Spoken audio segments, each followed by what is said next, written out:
Speaker, Honorable Member Sanjay Raut.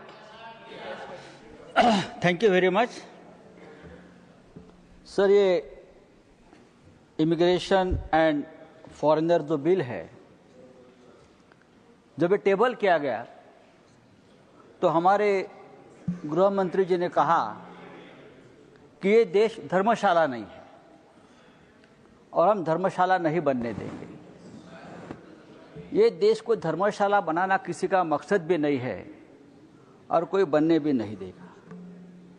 लेकिन ये देश जेल भी नहीं है। ये देश जेल भी नहीं, अगर धर्मशाला नहीं है तो ये देश जेल भी नहीं है। हमको तो कौन बोल रहा है? बाला साहब ठाकरे कौन है? क्या है? प्लीज प्लीज प्लीज उधर से प्लीज कुछ भी कमेंट करते हैं वहां से। प्लीज नहीं, हम सुनते रहते हैं, बोलते रहते हैं। क्या है आपको क्या मालूम है? आप 10 बार पार्टी बदलने वाले ये लोग हैं। संजय राउत जी, ये घुसखोर है। संजय राउत जी, हमने आपको इंटरप्ट किया है क्या?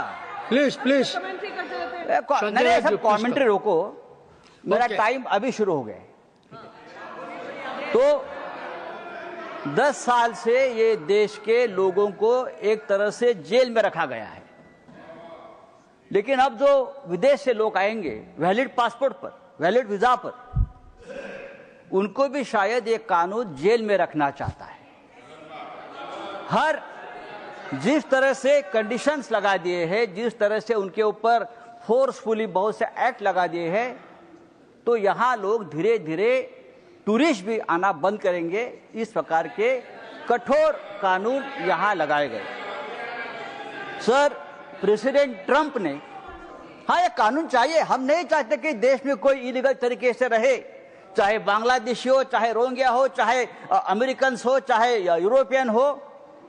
प्रेसिडेंट ट्रंप ने हमारे लोगों को, भारतीय लोगों को जो अवैध है वहां, उनको हाथ पांव में जंजीरें बांधकर आर्मी के प्लेन में यहां भेज दिया इनह्यूमन तरीके से। ये कानून पास होने के बाद अगर इस देश में अमेरिकन कोई इलीगली रहता है तो उसी तरीके से हाथ पांव में जंजीरें बांधकर वॉशिंगटन में भेज दीजिए।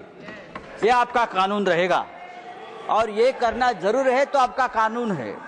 सर प्लीज प्लीज पूरे देश में रोहिंग्या, बांग्लादेशी 3 करोड़ से ज्यादा है, उनको निकालना जरूरी है। और ये मूवमेंट सबसे पहले मुंबई में हमने शुरू किया था, आपको मालूम होगा। हम है सबसे पहले बाला साहब ठाकरे ने आवाज दिया था कि यहाँ एक भी बांग्लादेशी नहीं रहेगा। ये हम लोग हैं जो उनके साथ मुंबई में। यहाँ क्या है सर, बिल में जो सेक्शन 7 है, सेक्शन 7 कहता है कि जो फॉरेनर यहाँ आएगा, सेंट्रल गवर्नमेंट डिसाइड करेगी वो कहाँ ठहरेगा, उसकी मूवमेंट कंट्रोल करेगा। वो किस होटल में ठहरेगा, कहाँ घूमेगा, कहाँ जाएगा।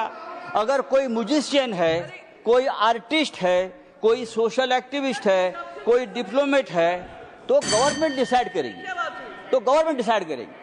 अगर कोई डिप्लोमेट्स है, कोई स्टूडेंट डेलीगेशन है, कोई जर्नलिस्ट है, देश में आता है और किसी प्रमुख नेता को मिलना चाहते, चाहे सोनिया गांधी जी को मिलना चाहते हैं, लीडर ऑफ अपोजिशन को मिलना चाहते हैं, राहुल गांधी जी को मिलना चाहते हैं, उद्धव ठाकरे साहब को मिलना चाहते हैं, तो गवर्नमेंट से आपको परमिशन लेनी पड़ेगी। मैं उनको मिलने जा रहा हूं, अगर वो आपको अलाउ करेगा आप मिलो। आप अगर वो मना करते हैं सरकार, तो आप उनसे नहीं मिल सकते। इस प्रकार से बहुत से प्रावधान इस कानून में है। इसलिए मैं कहता हूं आप उसको जेल बनाना चाहते हैं।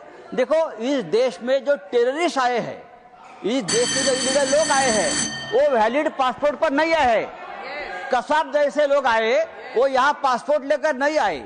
कसाब और उनके साथ जो टेररिस्ट आए, वो वहां समुद्र मार्ग से इलीगल तरीके से आए, घुस गए, हमला कर चले गए, सरकार को पता भी नहीं चला।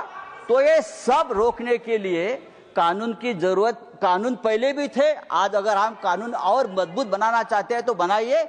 लेकिन इस कानून में ऐसे कुछ प्रावधान है, ये फिट केस है, ये बिल वापस आप स्टैंडिंग कमेटी के पास भेजकर उसके ऊपर वापस हम चर्चा करें। Thank you. Next speaker, Honorable